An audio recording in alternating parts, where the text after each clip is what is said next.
Petros could then make his own decision as to whether or not he's going to recruit me, but the recommendation to even be interviewed under Petros, that is what is lacking. This person is hoarding me. From what the Lord has opened my eyes up to see, there has been an Eben-like situation where it is that somebody has rather sung the right praises where I am concerned. And do you understand what I'm saying? Somebody has spoken what needs to be spoken where I am concerned. And now, the people who interviewed me, the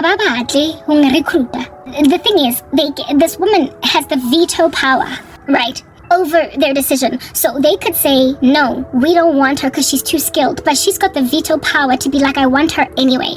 She's got veto power. But she is struggling to exercise that veto power because her people that interviewed me have told her it's a travesty. She is too skilled. You can take her there. And she now is then going to basically look really crazy evil if she says, no, I still want her as an administrator. Basically, it's like, but you're taking an opportunity away from a woman that's been unemployed for a decade.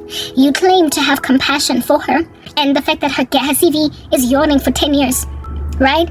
Would you not then be happy if at all she got umsebenzi that is closer to what she is skilled for than not? So if she says, no, I still want her as an administrator, it's basically going to expose her malice to these people that are like, but Petros has an opening in his team. If at all she insists on hiring me in this job, she can veto it. She has the ability to just say, I want her here, right? Her staff are going to start looking at her differently. They're going to be like, yo, insistile ore Karabo alo sebetsa ntsa push up pampiri le rona. That's what's good. Ntsa push up pampiri mona. She insisted, even though we recommended that she rather see if Karabo cannot be interviewed in that other department. She's on a rock and a hard place. She is in between worlds. Oh, torn. She is conflicted in the worst way. Not because she doesn't trust me. Not because she doesn't trust me. But because the agenda the rest of my family are on. Control. It's all about controlling Ikamba Lika Karabo. We've got to silence her and her ministry. Lomuntu, we need to basically guard. We don't want her to die. So we gotta protect her from all the evils that are facing her, but we gotta control the outcomes of her life. That is the kind of stuff that God would always put a dead break on. Let me go charge my phone. Yeah, so I charged my phone, and every time after charging my phone, I lose my bearings. But let me just recalculate. Yes, I spoke about how it is that this individual was counseled by her staff members that she made interview me. Yeah, she was counseled by them that she's too skilled, and now she's caught in between a rock and a hard place because she does not want me in a particular position, but her staff have made it clear that, look, you've got the veto power. She's yours if you want her, but she can be in a better position. And given that she wants to be viewed as a good, sober woman, if at all she insists on making me her administrator when some other thing popped up open, wide yawning for me to do that was better, she's not gonna look good. Like I said, she's in a rock and a hard place. So that's why there's like a whole severity of ghosting where I am concerned. Now, she can make a decision to just absolutely have nothing to do with me. But if at all she is going to bring me into her space, because I'm gonna have to take it, because I'm being pressurized. I'm being told, Uguti, if you don't take it, stuff is going to work out for you in life, in this environment type establishment thing. Yeah, she is going to have to basically deal with her colleagues looking at her like, this chick could have totally worked somewhere else.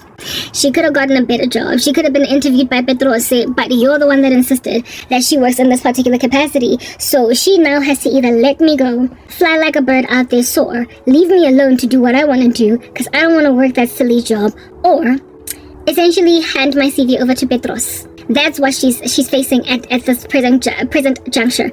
Now, herein lies the deal, okay?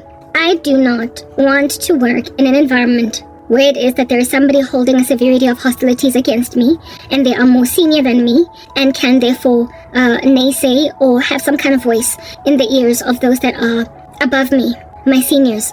I worked at Gijima once, and there was this chick that lied to our boss about me. I was an intern under her, I was training under her, and she lied through her teeth. I already explained that story, right, in one of my other videos. And I was told about this incendiary activity that she was engaged in that literally almost toppled my career underfoot, by colleagues that worked with her, that liked me, that basically told on her. Okay, she imagined that they would favor her cause and they would take up her side, but then they decided to stand with me because I was the one here in the equation that was innocent. What I'm trying to explain is that there are always people that are going to do a lot better by you, that God will place in positions to make sure that those who are trying to sabotage you don't succeed, okay? But at the same time, it's just not healthy to be in that space. At the same time, it's not healthy to be in an environment where somebody has basically been forced to do better by you. You don't want to be somewhere where someone has been forced to do better by you. I frankly could not understand how in the world under heaven this family member was able to take in her stride the fact that I was forced to accept her offer, because that would have just made things awkward. I'm the one, however, that made things easier, in the sense that I calmed down, I forgave. I am the one that made this look better than what under heaven it is that it was. And so she would have been able to be my boss or whatever without there being any qualms, because I'm the one that would have made it better, okay?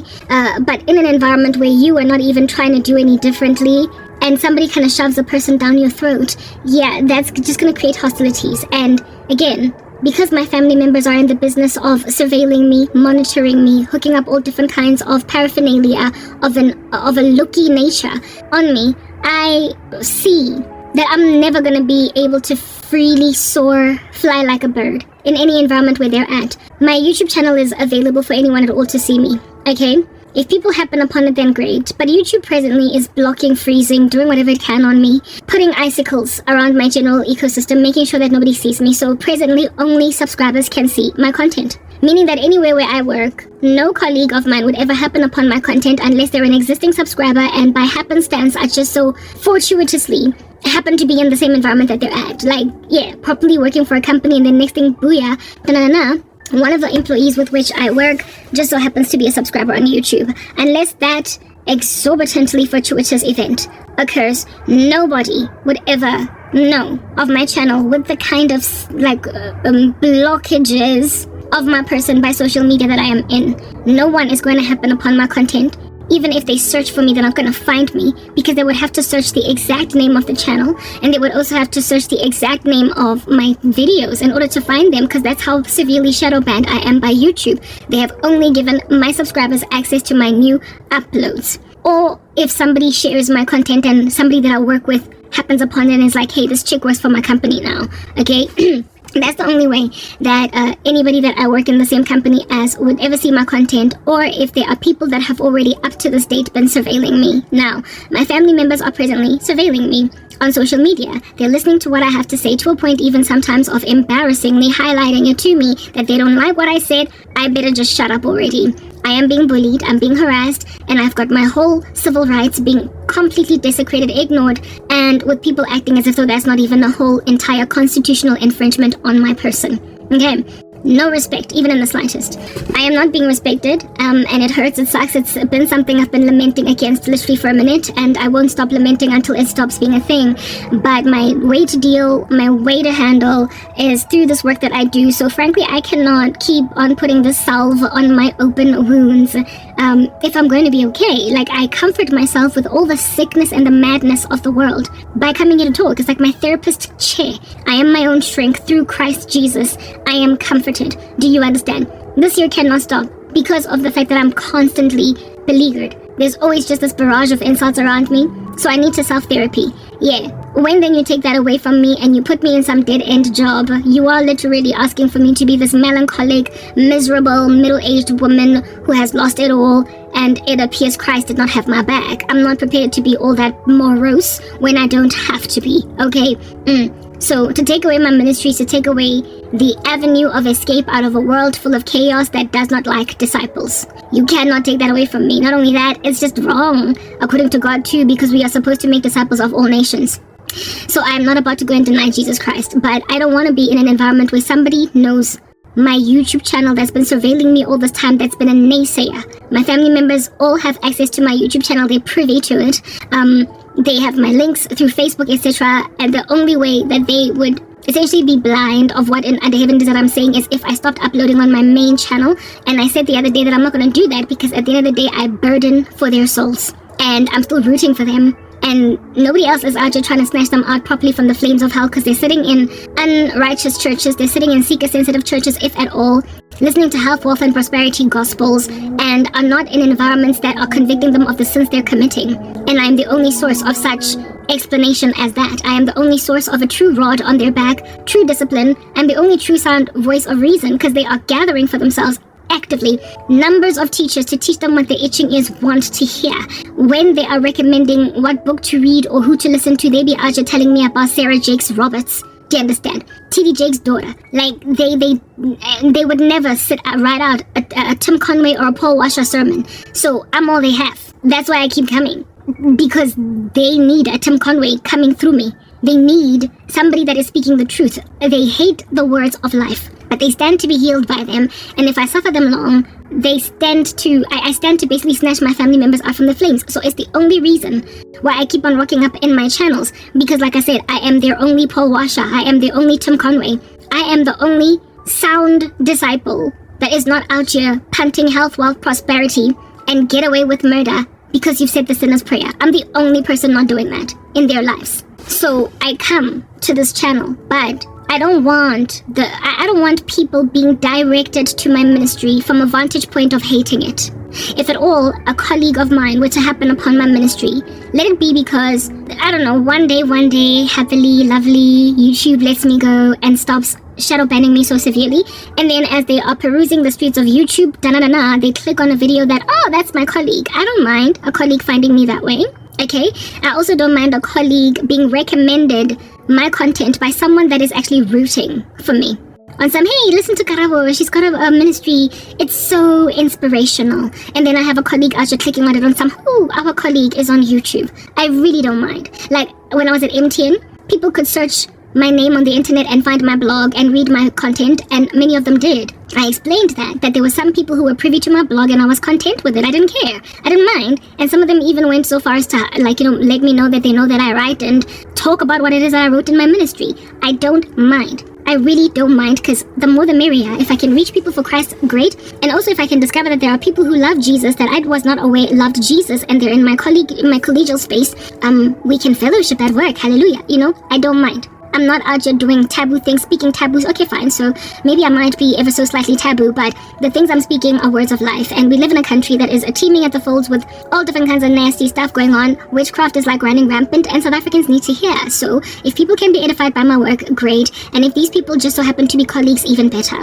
Again, I don't mind colleagues finding my content. It's highly unlikely, however, that they ever would because of what's going on right now with this shadow banning situation. But if at all my colleagues were to happen upon my content, they have to happen upon it by themselves, just perusing internet. Or it has to be recommended to them by someone that is not out here pushing nasty ideologies about my name. My family don't have good stuff to say about my ministry. They don't like my calling in Christ, even though it's my calling in Christ. You can't change it. They would much rather thwart the calling of Joseph. As Joseph's brothers, they are literally trying to prevent fulfilled prophecy that has been sent to Joseph's understanding by God himself. They are actively trying to stand in the middle of God's called servants calling. They don't like the fact that God called me for this, for reasons I've already highlighted, so I will not labor on them at length anymore. So therefore, if at all, any of my family members, I work in the same environment as them, there is always going to be a risk, given that this one has shown herself now to not be that sincere where I am concerned. There's always a risk of them basically leading people to a video of mine with misguided context, saying, look at what she's doing. I'm dealing with ridiculous saboteurs. I'm dealing with somebody that is trying to cause me to stop with my ministry. I have been yelled at for uploading the fact that I got a new job in the first place. That's problematic in and of itself, okay? I am still in the dark as to who among my family members alerted my mom to me uploading my video of me getting a job on social media. I don't know who it is. I am only speculating as to who it is. It could be this family member that helped me get the job, or it could be some other family member, but bottom line is my family members aren't necessarily chuffed with my ministry. They are not happy with the call of God on my life, especially considering they were among the first people that I called out for betrayal. Do you understand? So, therefore, I don't want somebody that is a naysayer telling a colleague, watch this video of Karabo, giving the kind of context that would be along the lines of,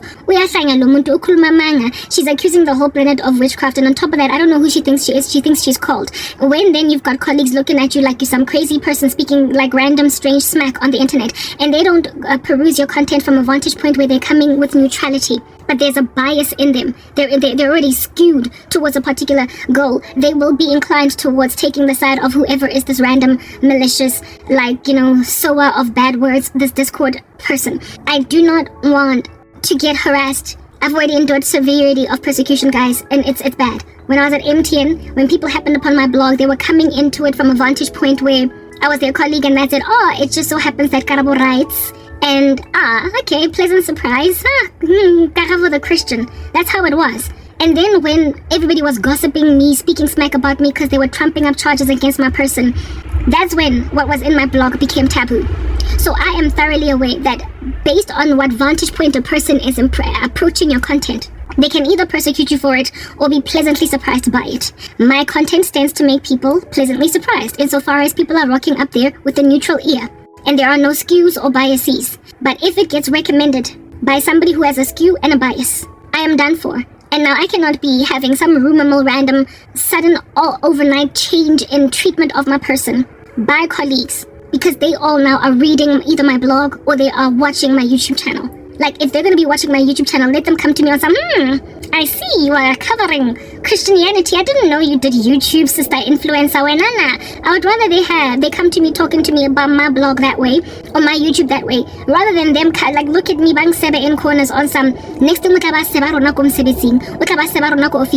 Papa, if people don't recommend your content or if they don't happen upon it from a neutral point, they will persecute you. They will persecute you.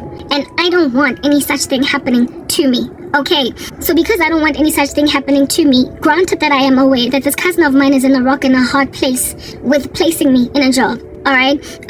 Because she's been recommended to our colleagues that this job that she wants to give me is inappropriate for my skills level. I want to basically take her out of her misery of making this decision. I want to expedite her decision by basically not putting her in a position to not even have to make it. Okay, I'm never gonna stop doing YouTube. And she will ever be somebody in my company, in my presence, right, with whom I am working, maybe even under whom, if at all she decides to recommend me to this other colleague, I might even be working for a different department, but it will always be somebody that knows of my blog, knows what I am uploading, and could very potentially tell somebody, click on this, check this out, and see what she's saying. And then get me harassed for stuff that I just did not. I don't want to get persecuted again. I don't care or mind if colleagues happen upon my content. But it matters from what vantage point they happen upon it. The source of recommendation is important. If it is evil, and if it is shrouded with a bias that is against me, I am not going to be good. I am not going to have an MTN Volume 2.0 happen to me again. Do you understand? I don't care if people watch my videos. They should. It is inspirational, edifying, and enabling for people to know Jesus. But they have to make their own decision as to whether or not they like me. They cannot be helped along to decide if they like me. And if at all they don't like me, if they're coming from a neutral vantage point, they cannot persecute me over something they found of me online if at all it is not damning to what's going on in the organization. If I am not actively speaking out against the company or colleagues or anything of that nature, they cannot, based on their displeasure with what I'm saying in my ministry, then come and persecute me at work. If I'm speaking about witchcraft, in my ministry, for instance, speaking against it and how it is that it's an epidemic in the country and people need to overcome it from a vantage point where I am sharing my faith as a Christian and how it is that we deal with sorcery from that vantage point. A colleague who is a witch literally does not have any right to recourse against me in the organization for calling them out for sorcery, seeing as I'm not speaking about them being a witch. I am speaking about how witchcraft is a problem in the country. If they feel offended, it's because people are offended by the message of God, of peace. People are offended by the gospel, but they cannot come at me. Constitutionally, I have a right to indeed speak of my faith in a way, of course, that is within, within the limitations that you have under the Bill of Rights, okay? Insofar as it is not the incitement of violence or hate speech or whatever, and insofar as, like I said, I'm not speaking about any of y'all guys in this office building, and I'm not speaking about the company. I am just speaking about my experiences as a Christian very generically and ubiquitously. You should not be coming at me with a ton of bricks. No one should be coming at me like a ton of bricks. So granted, the slant that I will have of neutrality in addressing very important haughty matters. If anybody that is neutral does happen upon my content and does not like it, on that day, they should just keep it to themselves. Maybe even gossip me in the office on some she's got a blog. And but really and truly, it's divorced from what's going on in the company. So if you're going to be petty and gossip, be petty and gossip, but you don't get me fired over it. And you also don't get to persecute me on the job concerning it. People will always have something to pick with you. They will always have qualms to have with you, right? And you can't win them all. Frankly, there will always be that one person that just does not gel with you for no other reason than the fact that they don't gel with you.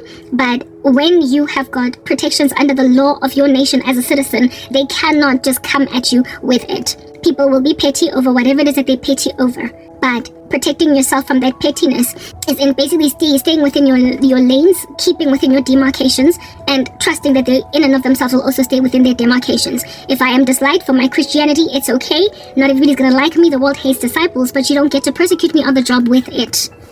I cannot have, therefore, somebody that can create a skewed version and also one that has got history about me concerning my ministry. I can't work in an environment where there is a family member or a former friend or anybody that frankly has access to my history, because they will skew the narrative and they will cause me this, like literally it will be MTN volume 2.0, the latter part. I'm not doing it. So with Christ having warned me about that impending projectile, he has then given me paths, straightened, opened, light, lamp to my feet, a way in which to walk, okay, in order that I might gain reprieve from this impending projectile, this thing that could come at me. I want to relieve my family member from the burden of having to give me or hand me over to potentially work a job that she does not want me working. I don't want anybody feeling like they've got any control over what happens with my life. Just the fact that anybody can think that my life is in their hands, I find that exorbitantly pompous. And for this individual to sit on a promise that I could potentially walk in with me working a better job and her deciding whether or not to do it, that I find exquisitely arrogant, coupled with the fact that she is, at the end of the day, somebody that has got a negative reception and view, therefore, of my ministry and a resentment of my call in Christ. I cannot, therefore, be in the same environment as them. I can't. I cannot work in the same company as this human being. Look, you know, people with somewhat of a messianic complex, a lot of times they do mean well, but if God has not set you apart to do something, you are not going to walk in the fullness of the scope of the thing that you must do. The conviction that God would have given a person that is fit for purpose and right and proper would be that it's a travesty to put Karabo in this position, and yet this person has not walked in the recognition of that travesty, or they've refused to embrace it to a point of being recommended to by colleagues that you can't put this person in this position. And Funugu forced this person in the same way that they forced me to take this job. I don't want to force her to recommend me to a better job. Bottom line is, what she did, the whole process that she commenced here, Romans 8:28, all things work out together for the good of them who love the Lord and are called according to his purpose. The thing she started has a purpose, and the purpose will indeed be fulfilled. It was there to boost me. It was a charge. I had imagined that I could never return to corporate South Africa because I was that done with it. All right. But given the level of harassment that I have endured at the hands of social media, and with me being refused, basically there are all these barriers to entry all over the show, saying of me that I'm not ever going to monetize a YouTube channel, ever monetize reels on Instagram or Facebook. The fact that TikTok refuses to let me ever make money on that platform, never mind just social media, but all other avenues online that I could embark on. I've tried the whole selling t-shirts thing. I have tried the whole writing a book on Amazon thing. I have tried taking all this advice, right? And literally the online space, there are barriers to entry. There are physical restrictions on my person, making sure that me as a natural person with, a natural person living in the person that I am, Karabo, Hlongwane, there are barriers to entry for me to work an entrepreneurial job using online streams of income. I literally cannot do that. And I don't have the money to do any other kind of startup that would require, startup capital. The only place where you can perhaps start a career with no initial capital is to use your creative talents on social media. That's all that I have right now. So Whatever else that I could do that requires startup capital, I would have to raise that money, and there's no other place for me to raise it other than, for instance, in corporate South Africa.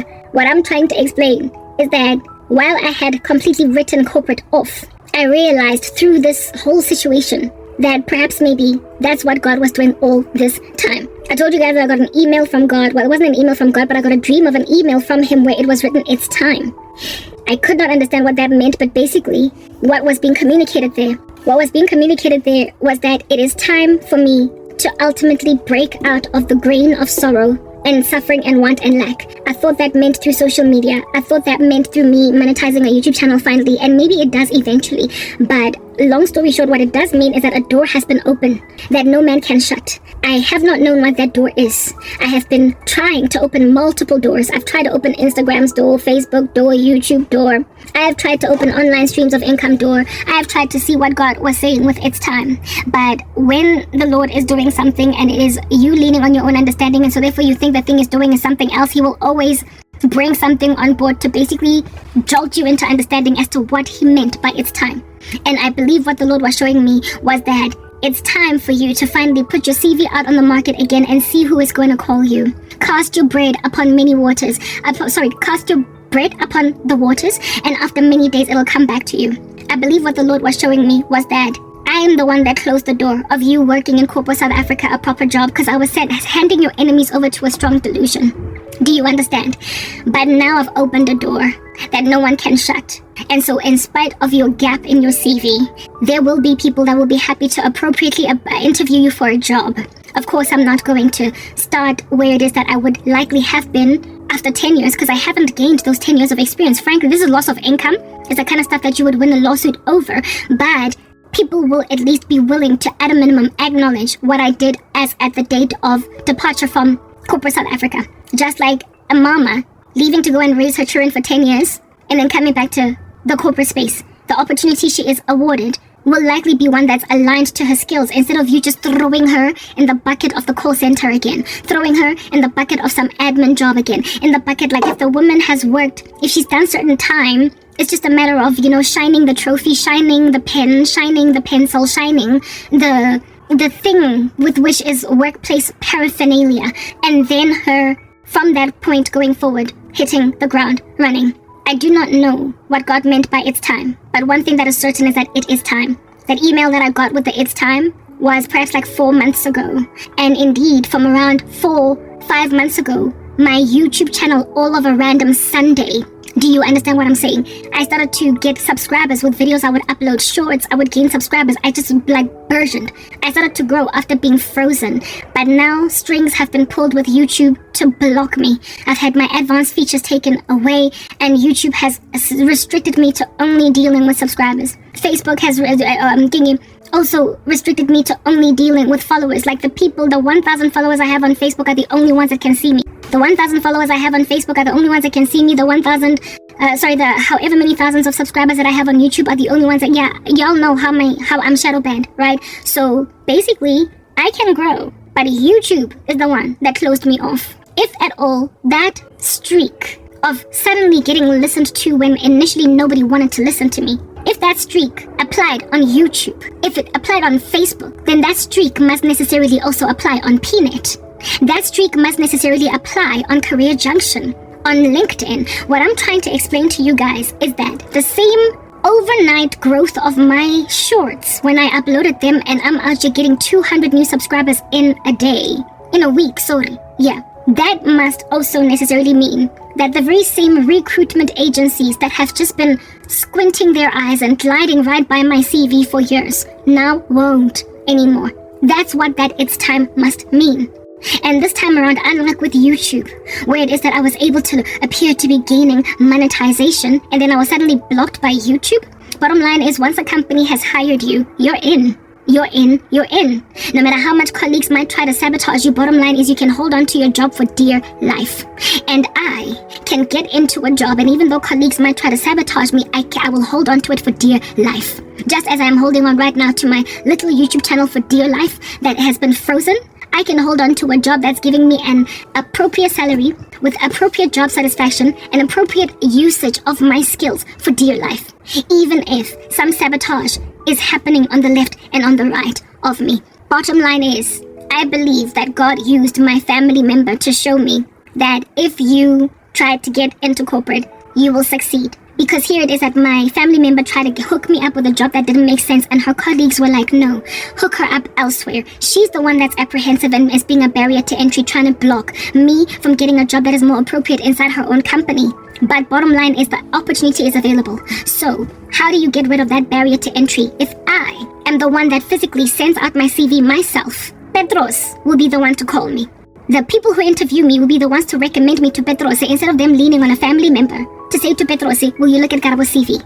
I realized through my cousin's indiscretion that God was showing me, you don't have to work under any of your family members that are insisting that you go and you start in admin. Bottom line is I've opened the door and you have been trying to get into spaces that are not the ones that I was talking about when I said it's time. I want you to have stability, Karabo. I want you to have stability, dear daughter. I want you to basically be able to pay your way. YouTube requires you to have 1,000 subscribers and 4,000 watch hours to monetize. But if you work for a company, you're going to get paid every single month if you've put in the time. I want you getting paid for the work that you put in.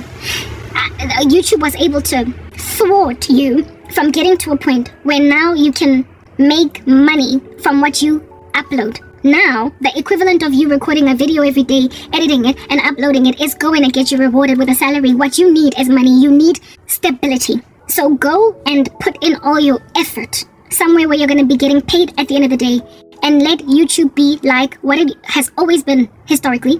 Let social media and your blog and where you write, where you explore your creativity, let it be what it's always been all along, a hobby. The hobby of which will at some point become lucrative. It'll make you money. It'll become monetizable, but it is not going to be the only source of income. Essentially, what my cousin started, what little jolt of electricity that she administered into my body made me realize that I can apply for my own job. If at all she was happy to give me a shot out of all of the members of the family that have been walking around me for years, refusing to do anything right by me, it says that there are people who are willing to now all of a sudden consider me. I told you guys yesterday that I overheard a conversation on the phone where my mother was talking to somebody, and she spoke about how it is that she has a friend who has a son that worked for a marketing or a PR or an advertising firm where it is that they're literally feeding the staff drugs in order to keep them creative.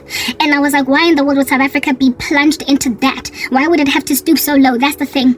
When you have drained the country of skills, and when you have massacred all the good people of the land to a point of obscurity, you will then, whatever it is that remains that is working in corporate South Africa, be forced to get them to be creative by feeding them drugs. Because the people who are truly creative are sitting at home in the backs of their mothers' houses, gathering dust in shacks. Now, at some point, a country spots that. At some point, a stubborn conglomerate notices when they have shot themselves in the foot, when there's been so much sabotage committed in corporate South Africa against the skills in the nation, to a point of causing either a skills exodus, so most South Africans are in the diaspora, or a lot of South Africans are in the diaspora, or causing perfectly skilled people to be gathering dust at home unable to work. Yeah, at some point, recruitment agents who have been working in the industry for however long, 10, 15, 20 years, will make an observation, because they are sober men and they are sober women. Do you understand? They will make an observation that the quality of the curriculum vitae that they are recommending to companies is becoming lax. Recruitment agents have been... I remember there was a story of a woman that lives down just a couple of houses in this complex, telling my mom. She was telling my mom that she was unemployed as at that stage for like a year and a couple of months, right? So like maybe like 15 months. This woman was unemployed for 15 months, right? And she was trying to get back into the workforce, and they called her rusted. They literally utilized that particular terminology. They said that she was rusted, like as an iron or something. Rusted. They called her rusted, you guys. And this woman had only been out of the workforce for 15 months. And I remember thinking, if you think that lady is rusted, what in the world do you think of me? And then my mom went on right ahead to explain the credentials of this woman, her qualifications and what she had done. And it's the kind of stuff that would make anybody saying that she is rusted abashed. She had worked so many years in the industry. She was in IT in particular. She had amassed for herself so many qualifications and had, like I said, so many years of experience behind her. And just because she had a 15-month gap on her CV, they called her rusted. Now, a recruitment agent that is out here gonna pass shade and give attitude to a woman that has been unemployed for 15 months, calling her rusted. If at all, that recruitment agent insists on only forwarding the curriculum vitae of people that have no gaps in their CV.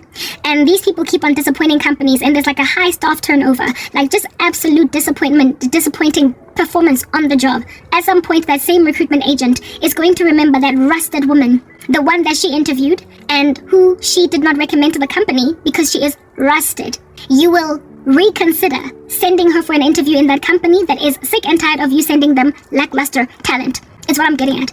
These witches teeming at the folds all over South Africa flying have taken jobs from skilled professionals in the nation, and they have put CVs like mine. They have put gaps in CVs like mine in like 10 whole years.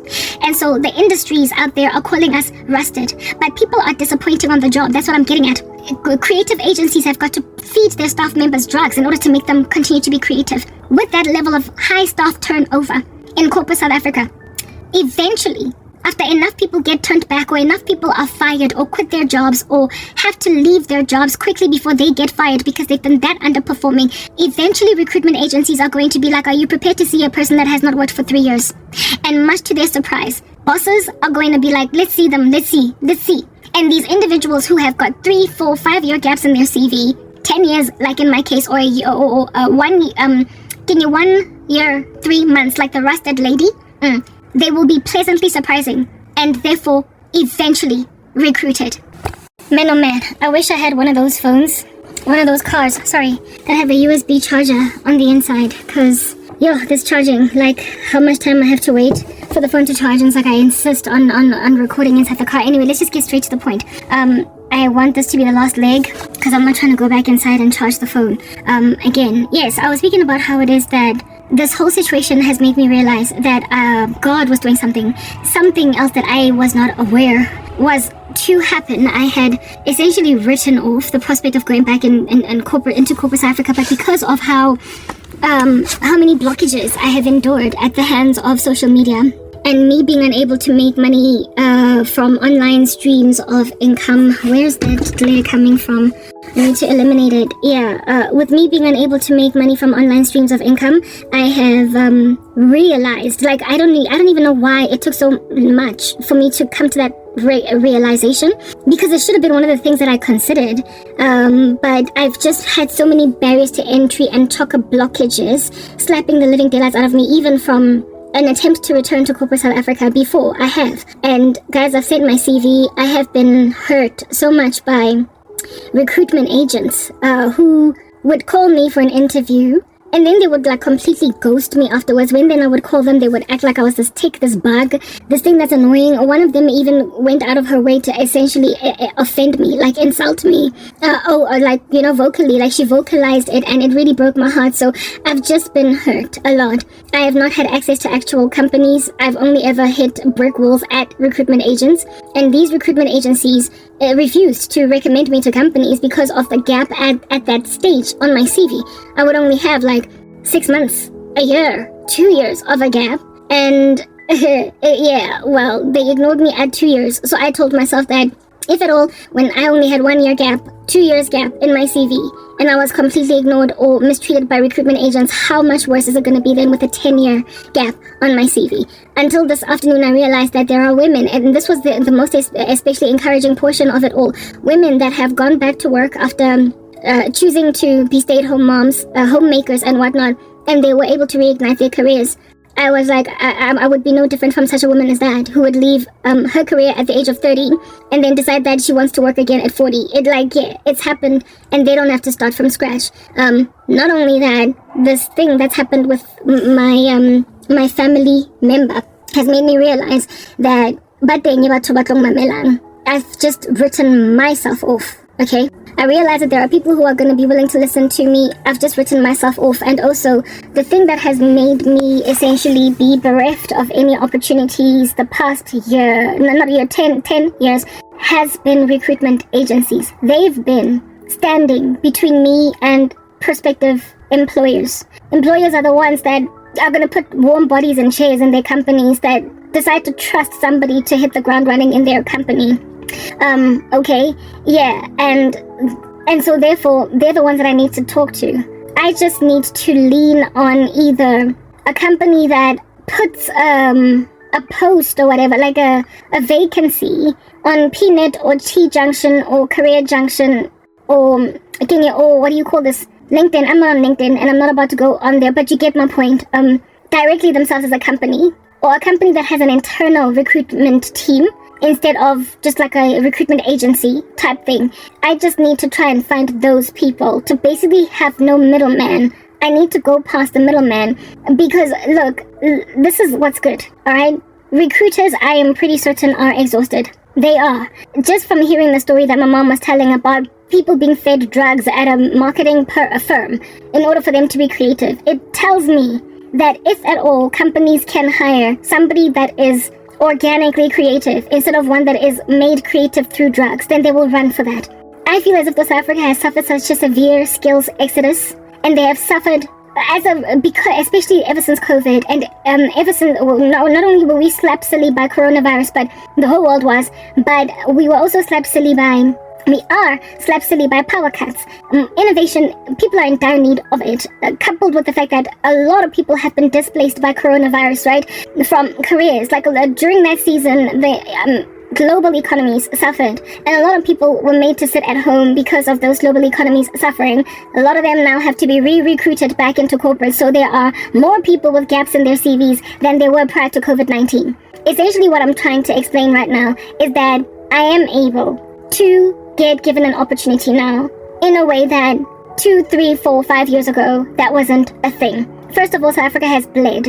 It's been suffering like no man's business. I believe they've learned their lesson. Plus, these witches that are flying all over the show sabotaging, they're not the best at their jobs. That's what I'm getting at. They have sabotaged the lives and the careers of people who were better than them. And the economy has suffered as a result. The economy of the country has suffered as a result. Truly skilled people, therefore, everybody is in dire need of them.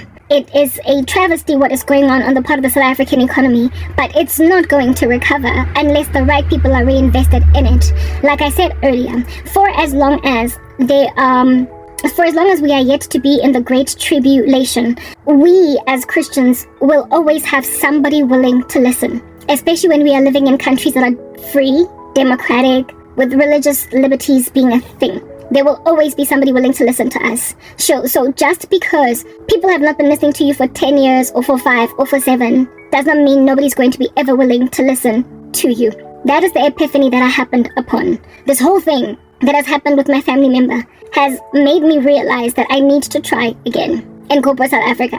The gap is 10 years big. It's yawning, alright? It's wide. But I am going to go out on a limb. And I'm going to put my CV back on PNet, Career Junction, wherever it is that is a career website that I can find. And I'm going to actively apply for a job like the good old-fashioned days. I am going to apply and apply and apply. Every week I will check again and apply until such time that somebody calls me. Somebody must call me. Why wouldn't they?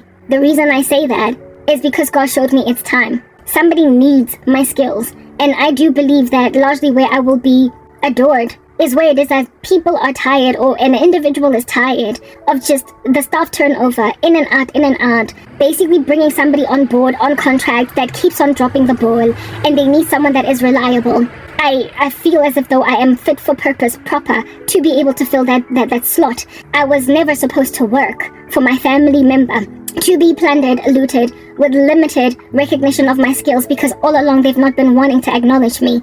I was supposed to go and help someone that needs the help. Somebody that basically is bordering on feeding drugs to his creative team, that creative team might create.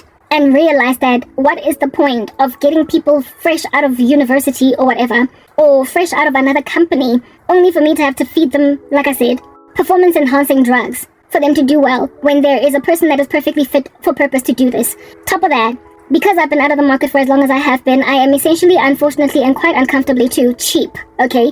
I am cheap, but my cheap is still sufficient to cover important things that I need in life. I am still cheap labor for the level of skill that I am. in comparison to most people. And given the suffering nature of our economy at present, how cheap I come, and I should not be cheap, but I am, okay, will then give me an advantage for being hired by especially startup firms. And for me, a startup company is important because the individual in question has a vested interest in their company doing really well, and so they're not going to give me grief. They are not going to be petty. They are not going to allow themselves to thrive on jealousy, because whatever hand of help that they can get, they will run with it. If at all you've got somebody really good, really skilled, helping you along to grow your company, your own startup, you are not going to be concentrating on their wig. You're not going to be concentrating on their lipstick. You're not going to be concentrating on how much more well-spoken than you they are. You're not going to be concentrating on how articulate, proper. You are not competing for the attention of a boss. You are the boss, and you want your company to get as far as it can get. So people who tend to be trying to thrive, something of that nature, are the least afflicting bosses in the world, because they have a vested interest in growing their own company. So I sort of kind of realized that God is likely trying to set me up in a small firm, the owner of which needs somebody that is a jack of all trades, master of many of them, that is going to enable them girthy, thick, to grow. Do you understand? And this individual will then, this individual will then be able to get what it is that they know, reliable, like the need of a reliable resource is what under heaven we're looking at over here. Somebody that's going to be reliable, and somebody that is also highly unlikely going to be going anywhere any minute now, that can help a person with a startup really just kind of get to where they need to get. And right next to it, I'm gaining the kinds of skills I need. I have the leadership that I need. I have the job satisfaction that I need. I might not have the amount of money, frankly, that I would have been earning as at this stage, but I am gaining the right kind of experience. I'm not pushing paper. I'm not doing admin. I am in business development. Essentially, I am helping a man or a woman build an empire. I am gaining business development type skills, management consulting type skills, without, however, the requisite appropriate salary. And that is the kind of stuff that can springboard me to the kind of salary that I need, because now I have this in my back pocket. It's what I have come to happen upon, what I've realized. And in terms of finding opportunities like this, I don't even know where to start. But bottom line is this: I'm putting my CV back out on the market again. And I'm going to throw it out there, like casting my bread upon many waters, and trusting that the right kind of firm, the person that is going to need me, that is not going to give me jealous grief, will then call me back. Of course, I'm not going to apply only to basically startup firms, or I'm just going to basically apply for jobs that I feel are fit and proper for my kind of skills level. I will, of course, I'm going to experiment with trying to see if I can't be rehired as a project manager again. But I'm going to be broadening my horizons in terms of what kinds of jobs I apply for, trusting that because of the girth of experience that I have across multiple industries, that I might be considered by these companies, even if it's not for the position of project manager, but something else inside that same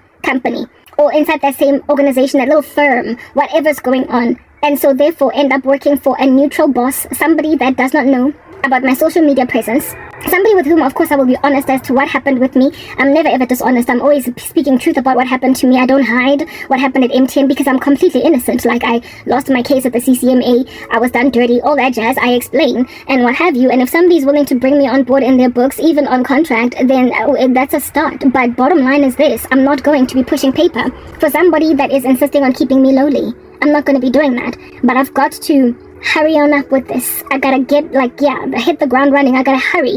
Why? Because I'm ghosted as at present by this family member because of what's presently happening. And I don't know how long they're gonna ghost me for. Even if they do, even if this woman eventually hires me, do you understand? As an administrator, bottom line is I am actively trying. Because I can't reject her job. That much is a fact. I can't reject it. But by the time I upload this particular content, if at all I do upload it, I need to have been successfully interviewed for the job that I am presently speaking about right now. What it is that this individual started, this family member, I believe that what God was doing with that was to cause me to try again with applying for jobs. And I am praying to the Lord feverishly for an employment opportunity in a space where somebody that is building a business, needs a reliable 2IC, like a reliable, like basically like a reliable, not so much like an assistant, somebody that is going to help them build their business, somebody that has a plethora of skills that can help them build their business. And so within my job role, I'm going to be sourcing, I am going to be project managing, I am going to be management consulting, I am going to be change managing, I am going to be helping with recruitment, I am going to be talent managing, I am going to be doing a plethora of things because this individual will appreciate what I can bring to the party. The usage of all the skills I have ever acquired, I'm going to be training all the skills that I've ever acquired, but of course within a very jam-packed, cramped up, one single position. It's about acquisition of skills here. It is about gaining the right, appropriate type of skills. It's about job satisfaction, and the money is something we will talk about later. Insofar as I have got Crankat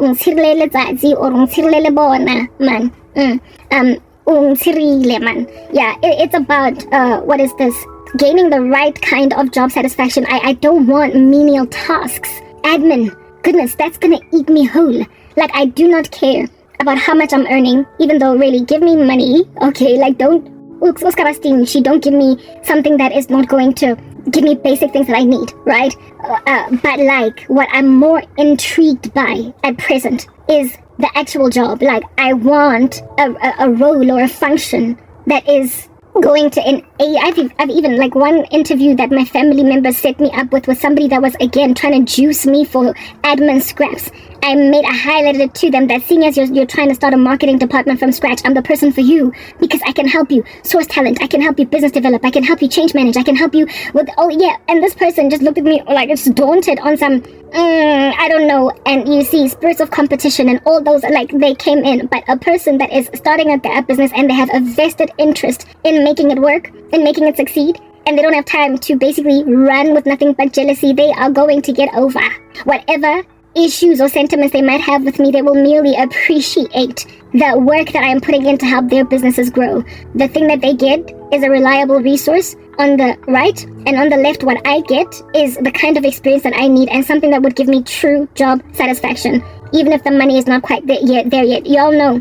Well, maybe not. If you don't know, then I'll tell you. Okay, motivation, theories of motivation. Money is not a motivator. Money is not a motivator. So it at this point is sort of kind of low-key irrelevant if I'm making 100,000 rands a month. That does not matter. What's important is that I get the kind of job and the kind of be able to utilize my skills in an environment that is cultivating my gifting and enabling me to use it. A place where it is that I can basically just be what it is that I am. When I don't get properly paid, I understand that the reward will later follow. That is the kind of space that I imagine God is trying to put me in. So when he says it's time, I mean, guys, I've amassed for myself a plethora of skills underground through my entrepreneurial endeavors that have failed. It's not like I've been sitting gathering dust, rusting, like the word that was utilized concerning that other woman's CV that was only 15 minutes in the vortex, and yet she was called rusting. I have not been rusting for a decade. I have been acquiring skills, just unappreciated and unsung. Granted that it was granted that they were within an entrepreneurial space. Okay, like I was trying to boost myself, but then I got sabotaged. My prayer is that some new entrepreneur in these streets trying to grow their business in whatever industry would see the value in bringing me on board and recognize as well that the 10-year gap in my CV is frankly quite beneficial for them because it makes me a cheap business developer. It makes me cheap. It makes my skill affordable for someone that's starting a new company. That's what I'm gunning for. That's what I actually prayed for years ago to God. And I feel as if though now is the time when God is going to open that avenue, but I will never ever have any. I was actually watching a short by a brother in Christ by the name of Obina Edimoju, God-backed guy. Yeah, he was doing a short about basically being on his knees praying to God for a job. And then the angels of God laughing at him on this guy, but you already gave him a job. You already set him up. If anything, there's been 10 opportunities availed for him, but the dude is like in his house, just praying. Every day, God, give me a job, waiting for the job to come to him. Essentially what the purpose of that short, the moral of the story behind that short was that you ask God for a job, very well. Now go out there and apply for jobs and watch the Lord then bring the bread back after many days. Cast your bread upon many waters, and after many days it will return back to you. So mine is to go and cast my CV out on the market and trust that it will return to me after hopefully not many days, but a few. The situation with my family member, it's not giving. It's already Wednesday. Wednesday's come and gone. It's night time now. She is quiet. She has ghosted me. The stuff that has happened, the Lord has been communicating what's going down. Spiritually, it's not going to end well. This video, I cannot put it online, of course, on nothing but assumption and presupposition. I have to have solid backing. So by the time this video goes up, I will already have another job. I will. I cannot put such content out before I get a job because they're going to come at me. Remember, they're attacking my, what do you call this? My ministry. I have to keep on uploading stuff online that looks as if though I'm still waiting for my opportunity to be availed. But when I finally get never mind a call to get the interview, I will let you guys know, but then I won't share it online so quickly. And then when I have the job, that's when I will put this video online on some I've already got a job. And if I've already got the job, ain't no family member of mine gonna come at me with a boot print trying to pressurize me into walking away from my ministry. Ain't nobody gonna come at me trying to basically be like, you're gonna get a job only if all these like terms and conditions and fine print, they're no longer going to apply to me. Basically, I am going to have a girth and a strength to be able to stand on my human rights as a South African citizen. I am going to be able to quote my constitutional liberties to religion, and me, therefore, in my also freedom of expression, speak. I'm going to be able to be like, look, fine, so I'm still living on your property. I reside here. We will admit that, but I've got a job. Here's my salary. Here's my offer. Any minute now I could move out. You all are no longer in control of me or my ministry. Thank you, however, for the ignition into this particular sphere of new developments. Because if it was not for all of the pressure, all of the persecution of my person, if it was not for all of y'all dubaring me like dough, if it was not for you flattening me to the ground, making me cry, if it was not for you trying to control the narrative of how my life eventually unfolds, I would not have realized that God was boosting me, jolting me like jumper cables to, do you understand, essentially send myself back out in the market again. I don't need people to spoon feed me. I've never needed it. All throughout my life, with all of the challenges I have faced, I've been the one to get myself out of hot water.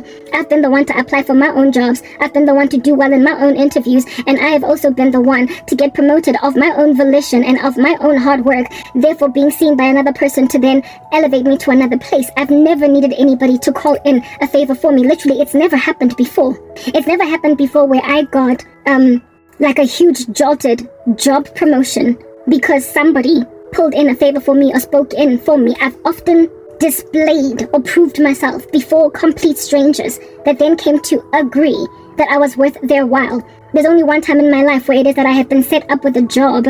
It was through my mom. And in that company, because I came in via nepotism, I was underestimated from the get-go. And I also got sabotaged by some random employee there until I left and moved to MTN. One time in my life. The rest of my career, where it is that I was jolted, catapulted, put on a trampoline to skyrocket into the outer space like Buzz Lightyear, the rest of such experiences were all me. It was all me. No, correction. It was God. The Lord has always been by my side even before I got born again. But what I'm trying to explain is that the volition behind my success has always been me and God, and that only. There's never been anybody that pulled in a favor for me. Why would that suddenly change? And why would the people who are pulling in favors for me be also those who put me in a position to need favors pulled? Rugs were pulled from underneath my feet. My family betrayed me. They are now trying to reestablish me in some kind of a whatever profession or career, and they are still trying to control me. Problematic. I'm gonna go looking for my own job. That's what I'm getting at. I'm seeing that now. That is my epiphany. That's what I'm getting at. That's the happenopponence. If that's even a word, I innovated it so it gets to be a word. Alright? My happenopponence, the thing that I happened upon was that I was supposed to apply for a job by myself. That's what I happened upon. What I happened upon was that I was supposed to go in, like this morning I woke up with that as a thing. But you see, laziness, and never mind laziness, just past hurt, trauma. Trauma will make you be like, hey son, no, this is not gonna work. Throughout these past years, I have refashioned, remodeled, reignited, brought it down to the ground again, stitched it up, sutured it, unraveled it again, my CV, okay? And I have put it online, and then I have panel beaten it there too. I have uploaded profile pictures and brought them down thinking that maybe my smile is inappropriate. I have done all different kinds of things thinking people are ignoring me because of something I am doing. As a result of all of these multiple iterations of attempts at getting recruited by somebody out there in these streets, I have, of course, developed now a low confidence. a little bit of a self-doubt, where it is that I feel as if though, what's the point? Even if I'm smiling or I'm plain-faced in a profile pic on a CV, ain't nobody gonna look at me because I'm cursed, or God is doing a thing, whatever. I've just basically just been very flattened. Yeah. It therefore is very annoying and daunting for me to have to go into Career Junction again because I forgot even my login credentials. I'm starting from scratch, so I'm not just updating an existing profile. Yeah. For me to go into Career Junction or PNet or whatever, or Career Jet, I could say what might be the site. Yeah, and you know how those sites are so annoying, right? You will have your CV uploaded, but they will still insist that you literally manually type in all of your skills, all of your, just having to redo that again is daunting and taxing. And this morning I woke up with the idea already. The epiphany was all up in my bones this morning. And I stood up in bed and I looked at my computer and I went into PNet. I went into PNet. And just the fact that I had to now restart my profile from scratch again, typing in my ID number. No, I'm not disabled. No, yes, I'm not willing to relocate. Blah, blah. I was just like, I wanted to drop the ball. But then I remembered Obina's short. Christians, the work that they do, y'all, don't underestimate how much you can influence another believer across the world, okay? I remembered Obina's short from last night, where it is that he was praying to God, God, please give me a job, and then he sits around in his home waiting for the job to come to him. I remembered Obina's short, and I believe God brought Obina's short up to my memory, and he was basically like, you want a job, right? You want to get out, you want to escape the licentious men, the afflictions on your person by perversity, the witchcraft attacks. Honey, if you want a job, I'll give you one. It's time, but you gotta apply. So go put your profile on PNet. Go put your profile on Career Junction. Yes, you've got a 10-year gap in your CV, but I've given you the gift of the gap. You'll explain it away, and I will move in the heart of whoever it is that is going to hire you to give you a call at all, to give you an interview at all. I will inspire people to give you an interview at all. And once they see you, they're not going to be able to turn back. The very same streak of success that you had historically is coming back to you, my daughter. Okay? Back in the day, you would walk into an interview underestimated because of how little experience you had, and you would get out of there with a job basically stamped guaranteed on your back. Hired. Why? Because you were able to convince people to bring you on board. Remember my benefits. Remember what I did for you back then. All you need to do is study for your interview. All you need to do is prepare. All you need to do is be ready, and all you need to do is cast your bread upon many waters. I will do the rest. I will move in the heart of kings and queens to consider you. I will move in the hearts of recruitment agents to forward your CV. I will move in the hearts of companies to see you despite being apprehensive about your 10-year gap. I will move in their hearts. You must just go and cast your bread upon many waters. And so that's what I'm going to do. This thing that happened with my family member was a means to an end. It was a transitory phase. It was a trajectory plan. It was God essentially putting booster cables on my dead battery. He was showing me that try again. And so I'm going to do just that. And my prayer is that the results of my fresh attempt will be quickly, experienced due to the fact that I don't have time. I don't ever want to end up working for my company's firm. Not my company, but my cousin's firm. I don't want to work there. I don't want to work in the same space as people who have been naysaying me. I don't want to ever have to get to a point where I'm now accepting the job proposal. Even the interview was remote, if you will believe that. It was remote. It was virtual, right? I never ever want to set foot there, not because I hate the company, but because I don't want to work anywhere where any of my family members are at. And for my friends, I just want a fresh start. And I don't want to have people persecuting me with an old narrative and people who know what I've been through for 10 years. All that needs to be known is that I've been unemployed for 10 years and it sucked. And I will explain what in the world I tried to do in 10 years to basically keep myself relevant. But that's all that my prospective employer needs to know. They don't need to understand the sorrow of my soul and how it is that I've just been dragged to the mud. They just need to hire somebody that is going to work hard and that is going to be appreciated, gather a salary and impress a boss, help a person along with their agenda, be beneficial, and that's it. And with me having a job, I'm then going to be safe from the eyes of prying men, horrible perversities in these streets, attempts at unequal yoking, witches being all up in my... Look, I just need a job, okay? I realized that I need to go back to corporate South Africa. I had written it off, but God is the one that's reignited it, and that, I believe, is the reason why this whole thing had to happen. But I cannot share this video until I have a job. So essentially, by the time I record this video, but I upload. By the time I upload this video, I am going to have successfully achieved this feat. I am going to have successfully achieved what it is that I spoke in this video. Yeah, the moral of this story is that the tribulation is not yet here, you guys. So as Christians, we have to keep on trying. There will always be a Pharaoh for Joseph. There will always be a Darius for Daniel. There will always be a Nebuchadnezzar for Shadrach, Meshach, and Abednego. There will always be a king that, albeit having initially been kind of apprehensive about God's people, once the Lord shows himself as the one true God to these kings, they will change their hearts towards you. There will always be a Xerxes for Mordecai. Okay, a king that's going to ultimately have respect and regard for a Jew, even though he is a pagan king, even though he is a Persian king. There will always be somebody there available for the cause of the saint. Only one time in history exists where it is that Christians are completely ignored and the whole world is essentially shunning us. It's the tribulation. Before we get there, do not ever give up on living. Do not ever give up on, yes, the world can persecute you, they can revile you, but there will always be somewhere to flee. There will always be somewhere to run. You will always be able to move to another province, another village, another city, another town, maybe the next door neighbor, the street opposite. There will always be somewhere to land your feet prior to the tribulation, okay? It might be in your very own country, your own neighborhood, but in the worst case scenario, it might be on a different continent or different country altogether, but there will always be somewhere for disciples who are persecuted to flee before the tribulation.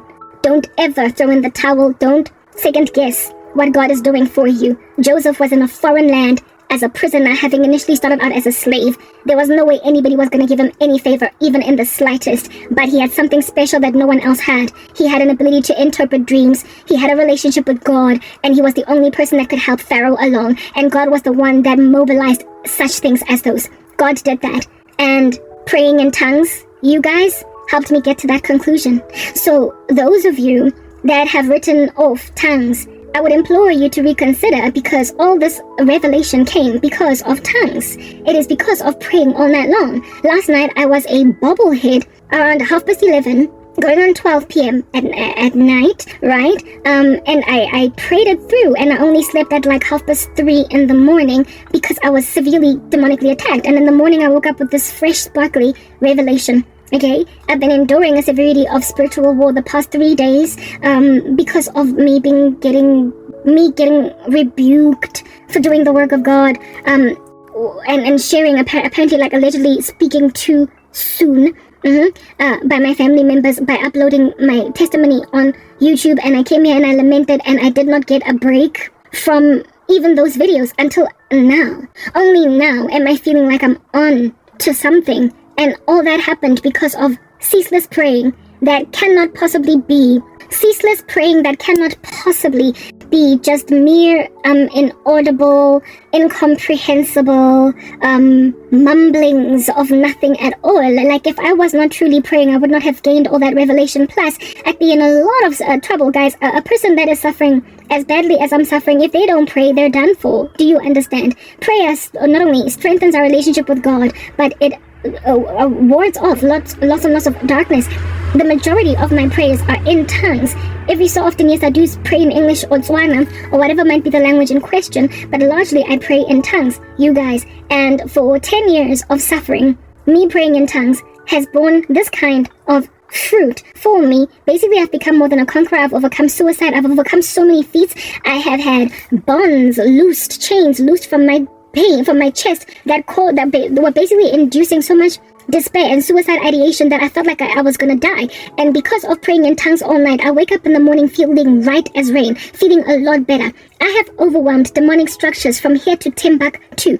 Do you understand? By simply praying in tongues. So yes, there is such a thing as a heavenly language. There is such a thing as a prayer language that you have just between you and God, that you can embark on all night long, and it really helps you to successfully obey the scriptures where it is written that pray without ceasing. It's hard to pray without ceasing in English or whatever your language might be, but it is made so much easier when you are doing it in tongues, in a language that you don't understand. Plus, they're so supernatural that you just keep on praying even when you are not fast asleep, but dozing off, which is what I've experienced. All that tongues praying has enabled me, you guys, without joke here. I'm not kidding with you. I promise you right this moment. it has given me all this revelation. The work that I come and I deliver here is because of what God shows me when I'm slapping in the middle of tongues. And I only ever break out of severe demonic attack and sleepiness and exhaustion of my body because of all night praying in tongues or all day praying in tongues. It is a real deal. So I would implore any Christian at all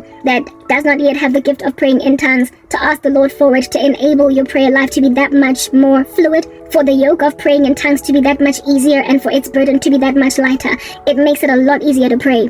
A lot easier to pray, because especially because you are praying that which you don't know you're doing. The devil comes at us with a flying kick like a flood. God raises a standard, and tongues are some of that standard. Granted that sometimes we don't know what to pray for. The Spirit prays with groanings that are too deep for us to understand. We sometimes don't know what is coming at us. This family member of mine, I would never have been able to understand or comprehend what she was attempting to achieve if it was not for tongues, y'all. If it was not for the prayer language, if it was not for praying in tongues, I also would not have succeeded to stay up all night, up until 8 a.m. for 2 nights in a row.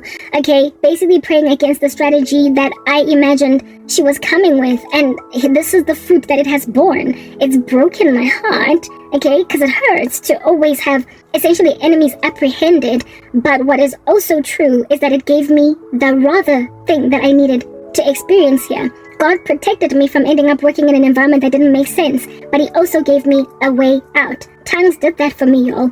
Tongues did that for me. Tongues opened up my eyes, and tongues also helped me overcome so much severity of demonic attack, witchcraft, that I would basically be buried under it. Plus, my prayers in tongues also caused the kingdom of darkness so much fear, and so much war with me, that they saw it fit to constantly keep on trying to make me fall asleep when I'm busy trying to pray in tongues all night long, proving that there is something about them that makes them insist that we sleep instead of do it. So I would really greatly encourage those who don't believe in tongues to get all up in that, because y'all, the days are evil, and there is no conquering them without prayer. And there is no staying sharp and alert in prayer all night and all day without having a language that you don't understand, because then it's going to be too daunting to keep it all up in English or Tswana. That's what I'm getting at. That is my solution. That is what I'm going to do. I really do want to sign out all up in this particular girl because I don't have any more battery power. I do feel like I've covered all the bases, everything I need to say. But the moral of this particular story, you guys, is that the Lord will always protect you. Don't lean on your own understanding. When you can sense that something does not make sense, pray about it. If it's hard to pray, pray in tongues. And ultimately, God will be the one to basically take up your cause for you. He will defend you against that which is impossible to defend against. My mom would have come at me like a ton of bricks if I had rejected this job, but I'm not the one rejecting it. She's the one that's ghosting me, this family member. And on top of that, she's the one that's refusing to give me an opportunity that is better for me. But with it too, I've come to realize that I am to go and grab opportunities myself. Wait on God, and he got you. Like, he got you, you guys. The Lord got you. This is not going to end well for the kingdom of darkness, but it will certainly be a guaranteed victory for you. Let's wait and see what happens. I will certainly be in touch. I will be in contact. I will let you know how this is going. But tonight I'm going to be spending the evening populating Career Junction and PNet and applying for jobs, and I will keep doing that until I finally have one. I will let you know how it goes. That's all I'm going to say. I am signing out in the name of Jesus Christ. I hope you've been edified. Peace.